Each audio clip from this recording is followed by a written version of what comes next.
পেহেলগাঁওয়ে জঙ্গি হামলার প্রতিবাদে পথে পুরুলিয়ার আইনজীবীরা। ভূস্বর্গ কাশ্মীরের পেহেলগাঁওতে বেড়াতে গিয়ে বেঘরে প্রাণ হারিয়েছেন ২৬ জন পর্যটক।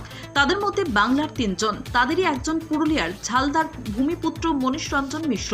এই নির্মম মৃত্যুলীলার প্রতিবাদে শনিবার পথে নামল পুরুলিয়া জেলা আদালতের বার অ্যাসোসিয়েশনের আইনজীবীরা। এদিন বুকে কালো ব্যাজ লাগিয়ে ব্যানার পোস্টার হাতে নিয়ে মৌন মিছিল করেন তারা। পুরুলিয়া জেলা আদালত থেকে এই মৌন মিছিল শুরু হয়ে পুরুলিয়া শহরের একাংশ পরিক্রমা করেন আইনজীবীরা। নিহতদের প্রতি শ্রদ্ধা জানান তারা। পেহেলগাঁওতে ঘটনার তীব্র প্রতিবাদ করেন আইনজীবীরা।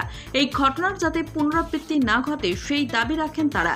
পাশাপাশি কেন্দ্রীয় সরকারকে উপযুক্ত পদক্ষেপ নেওয়ার আবেদন জানান। গত 22/4/25 বেলা 2:30টার সময় কাশ্মীরের পালগাঁও এরিয়াতে ট্যুরিস্টরা যারা কাশ্মীরের সৌন্দর্য উপভোগ করতে গেছিল, সেই নিরীহ ট্যুরিস্টদের উপরে জঙ্গি বাহিনীর নির্বিচারের গুলি যে চালনা হয়, তার বিরুদ্ধে আমাদের এই প্রতিবাদ মিছিল।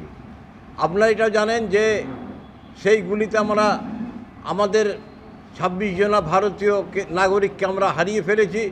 তার ভিতরে আমাদের পুরুলিয়া জেলার ঝালদা থানার অন্তর্গত একজন আছে। আমাদের দাবি হচ্ছে যে অবিলম্বে সেই জঙ্গি বাহিনীটিকে নিঃশেষ করে দিন।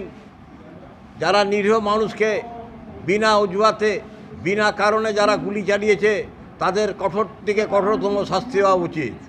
আমরা আমাদের এই মিছিলের মাধ্যমে আমরা কেন্দ্রীয় সরকারকে বলতে চাই যে আপনারা অবিলম্বে জঙ্গিদিকে নিঃশেষ করে দিন এবং ভারতের স্বাধীনতা এবং সার্বভৌম কিভাবে রক্ষা হয় তার দায়িত্ব আপনাদের।